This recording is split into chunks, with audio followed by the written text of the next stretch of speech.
Virginia's Secretary of Education comes to JMU to discuss enhancing student learning. Then, after 38 years, legendary sports broadcaster officially retires from JMU. And don't forget your umbrellas, Dukes, because Purple Rain is on the forecast. Work together, students will receive a higher quality of education tailored to their individual needs. I don't think there is anything more important right now to our society in the future of our democracy and of our ability to live as humans together in a pluralistic society than getting this right. Gadara emphasized the role that JMU plays in this initiative. She applauded the school community for continuing to set an example of what it looks like to work together to improve the educational experience for all students. Isaiah 117 House is dedicated to providing a comfortable space for foster children awaiting placement. With several locations in multiple states, they are working on opening their doors in the Rockingham County. I'm here with Volunteer Expansion Coordinator for Isaiah 117 House, Ashley Bellamy. Thank you for joining us today. It's my pleasure. Why was Rockingham County chosen to be the next location of Isaiah 117 House? It originated in Carter County, Tennessee, which is a little tiny town called Elizabethton outside of Johnson City, Tennessee. And after that, they decided, hey, maybe we should think about expanding into different states. So what I did in 2022, I sent a video. They ask you to send like a 3-5 minute video of why you think your county needs an Isaiah 117 house. So they went through the process. They have a board of directors that checks everything out, and they gave us the go-ahead to start raising awareness for hopefully a house. So give me a general overview of how the Isaiah 117 House operates. So nobody lives at our home. We'll live at our home when we get it.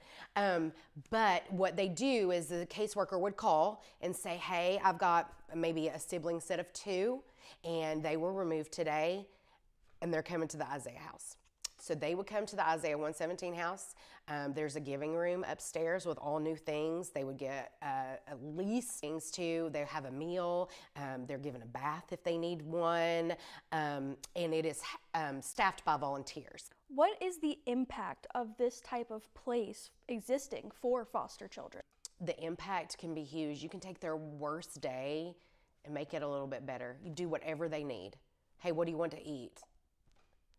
I want macaroni and cheese. Great, we've got it. Anything that they need, and we're gonna lavishly love them on their worst day and hopefully make it just a little bit better. Thank you so much. My Thank you pleasure. for joining us today. Absolutely. On November 9th of 2023, JMU lost a student to suicide. Bernard Ben Staplefeld was a first year whose loss was deeply felt across the JMU community and beyond. In his memory, his friends created Butterflies for Ben to raise money for the American Foundation for Suicide Prevention. Reporter Natalia Nelson spoke with those friends to learn more about the organization. After losing her friend and fellow JMU first year Ben Staplefeld, Libby Stedman founded Butterflies for Ben to collect donations for the American Foundation for Suicide Prevention. She set an initial goal of $150, but as it grew, the group raised over $8,000 from friends, family, and fundraisers to support those struggling with suicide. When I lost him, I knew I wanted to do something different, and I knew I wanted to help. And I feel like once I heard about AFSP doing the Out of the Darkness Walk, I was like, this is definitely my chance to do something. The AFSP hosts 5Ks called Out of the Darkness Walks at college campuses across the United States, aiming to raise funds for suicide education and prevention, a topic many find challenging to approach. But JMU students showed their support by raising over $21,000 at the walk. Because this is such a hard conversation to have. You're like, do people actually care? Do people actually understand the struggle? And like seeing this today, like all the people here and like the footprint that we've left, it shows people actually do care, and it means a lot to the people who really have struggled. Before the event began, members of the JMU and AFSP community stepped up to the podium to share their own stories of losing loved ones to suicide and personal hardships. They passed out beads for those walking to wear, each color representing a different kind of struggle. The more we destigmatize mental health and suicide, the more we can talk about it and the less people feel vulnerable or alone, and just build a community where we like help each other and not tear each other down, and look out for one another and ask how we're doing, and just know that it's okay to not be okay. Butterflies for Ben is in the process of becoming an official JMU organization and hopes to create a permanent memorial for him. They'll continue to raise money for AFSP with the goal to ensure Ben's name and memory will never be forgotten. Reporting for Breeze TV, I'm Natalia Nelson. Although he may not be with us on Earth, he will always continue to shine bright among the stars.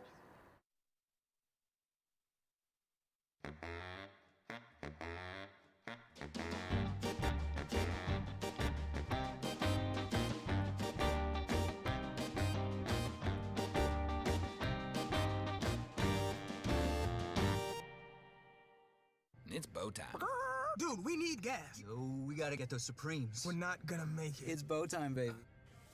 So worth it, right? I'm glad y'all ran out of gas. Boldly seasoned chicken Supremes with a biscuit, fixin', and drink. It's bow time. It's bow time. Combine the bold taste of Bojangles Chicken Supreme with dill pickles, Carolina Gold barbecue sauce, and a toasted bun that's great on the go, and you get Bo's Bird Dog. Grab 2 for $5. Available for a limited time only. It's bow time.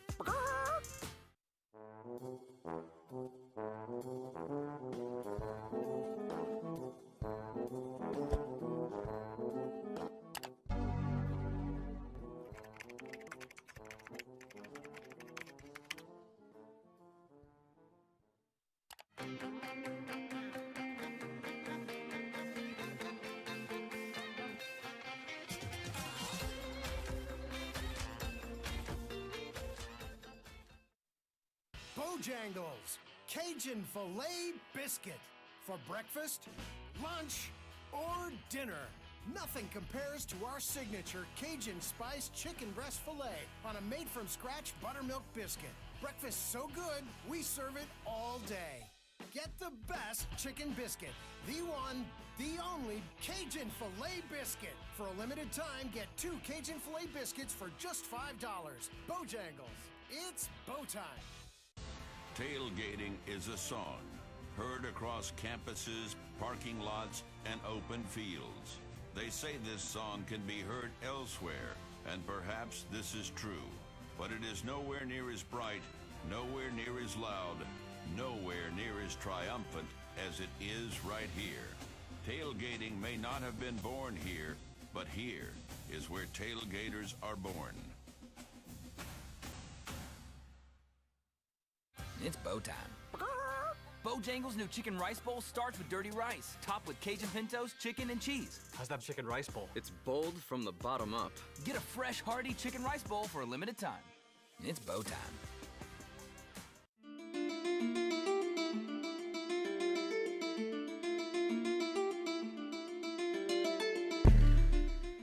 Welcome back to the Sports Desk. I'm Tommy Gerganis reporting on the latest sports news in the Valley. Fresh off a series sweep against App State, JMU baseball took on non-conference opponent Richmond on Wednesday. The Spiders didn't take long to get on the board. Outfielder Aaron Whitley hit a home run off of the first pitch thrown by Sean Colkin. In the bottom of the second, the Dukes took the lead and then some, tallying 5 runs, including a 2 RBI triple from Kyle Langley. They'd add another run in the 4th and 3 in the 5th to help go up 10-1. Still down by that score, Richmond picked themselves up in the 8th inning, scoring 3 runs to cut the lead to 10-4. In the bottom half of the 8th, the Dukes crushed the Spiders' momentum. Brendan O'Donnell and Jacob Steinberg each hit 2-run doubles to secure the win by run rule, 14-4. The win also brought another productive result from Kyle Langley. The freshman outfielder built on his 2 home run series versus App State with a triple and 2 RBI against Richmond. You know, he came in halfway through and he's been a stud since he stepped in the box. You know, we watch how hard he works, and there's no surprise how well he's performing. The team will next head to Old Dominion this weekend for a 3-game conference series. First pitch for Game 1 is scheduled for 6 p.m. at Bud Messeni Stadium on Friday. After taking a loss to UVA last weekend, Women's Club Soccer looks to avenge a loss from another in-state rival, VCU, to finish out their spring season. Reporter Piper Hepler took a closer look at where the team stands.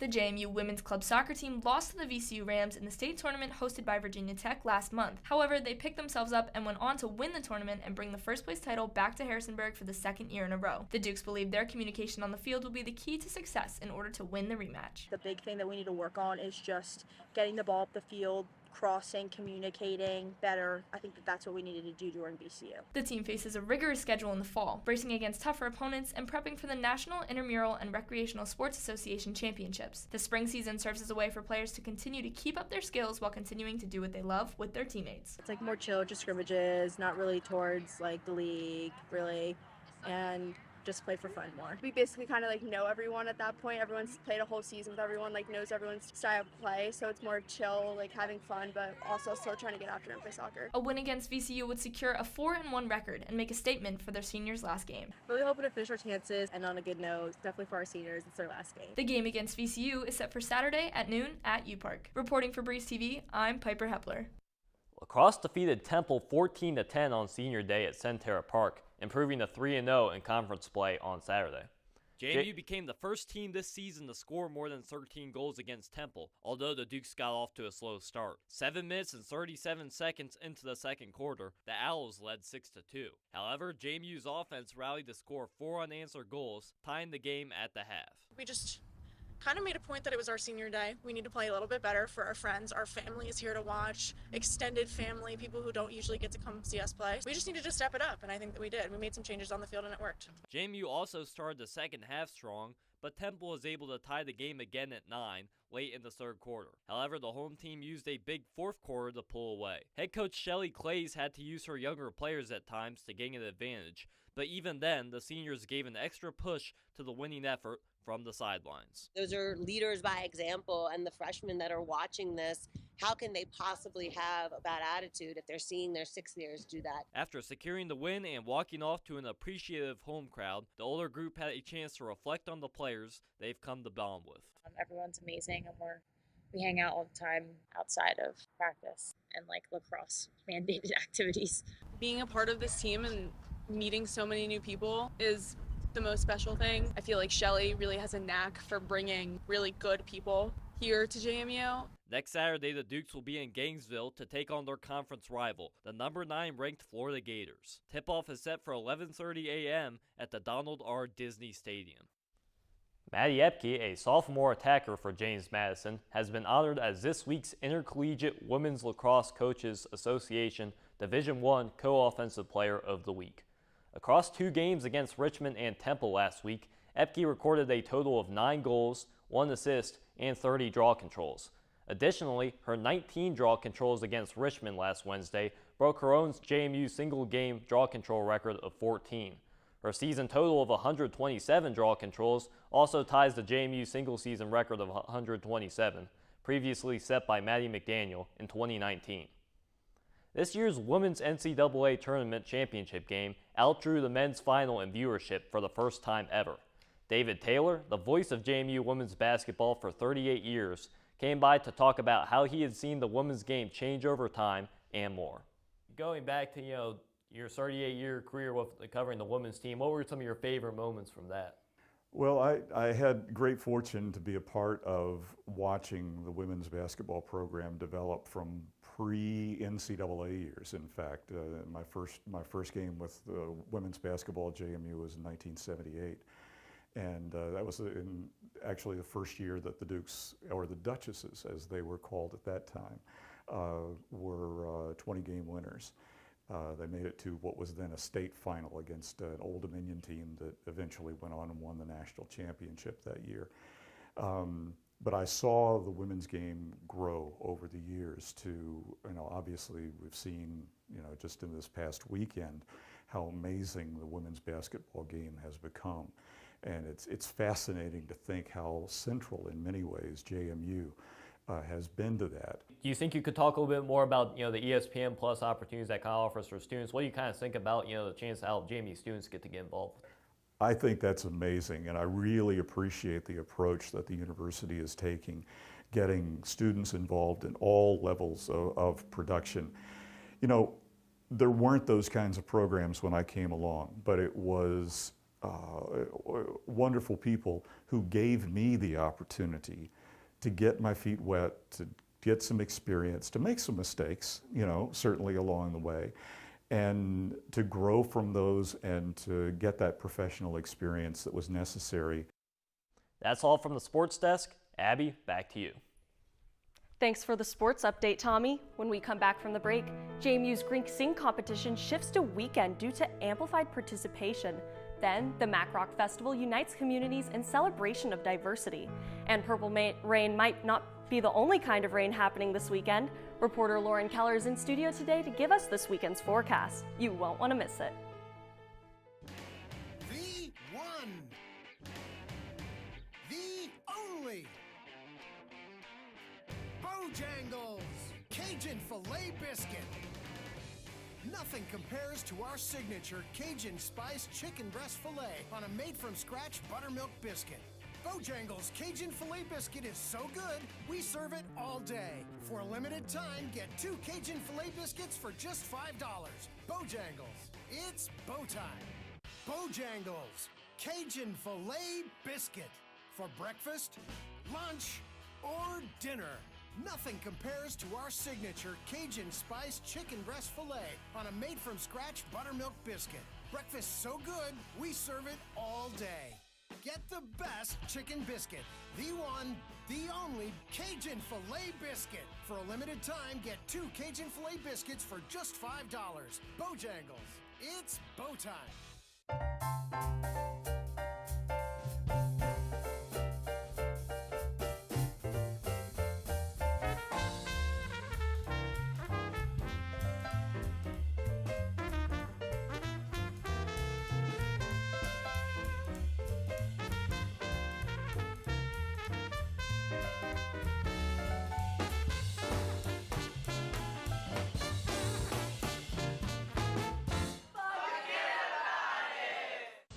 Tailgating is a song heard across campuses, parking lots, and open fields.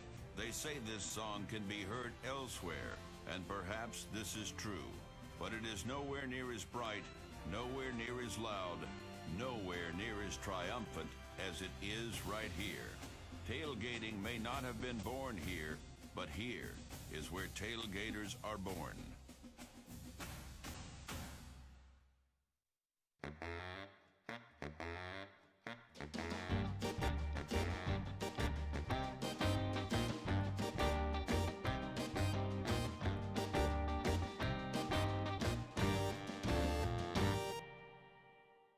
It's bow time. Combine the bold taste of Bojangles Chicken Supreme with dill pickles, Carolina Gold barbecue sauce, and a toasted bun that's great on the go, and you get Bo's Bird Dog. Grab 2 for $5. Available for a limited time only. It's bow time. This is Breeze TV.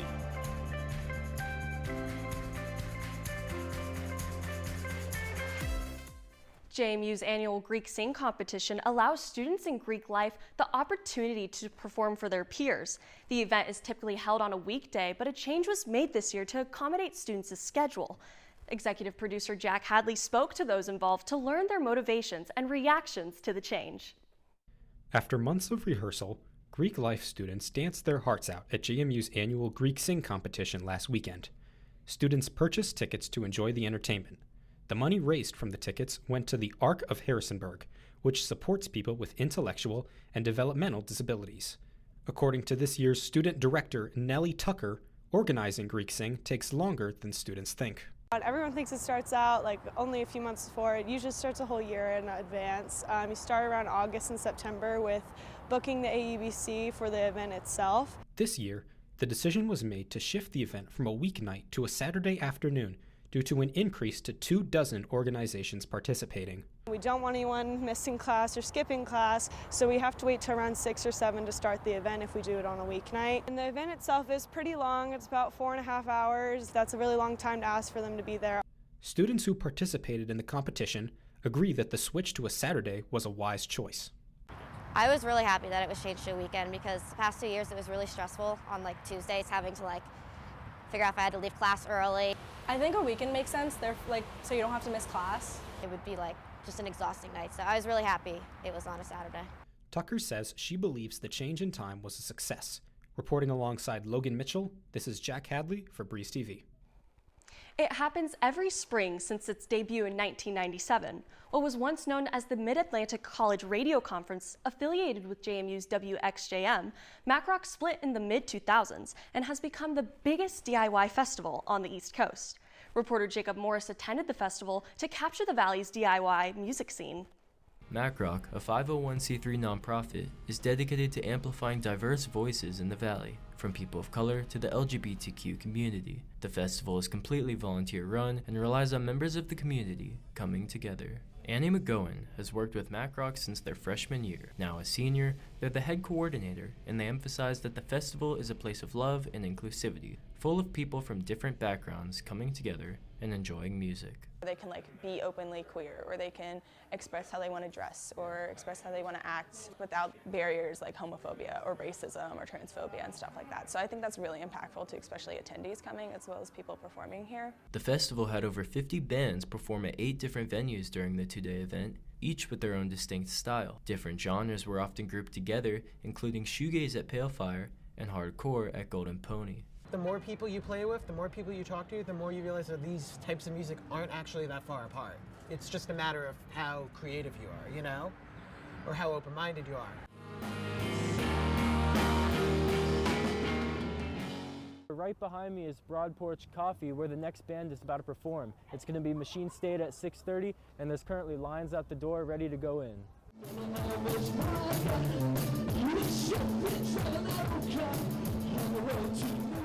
We've been to many MacRocks. Between us, I bet we're over 50. Yeah, I started going in 2015.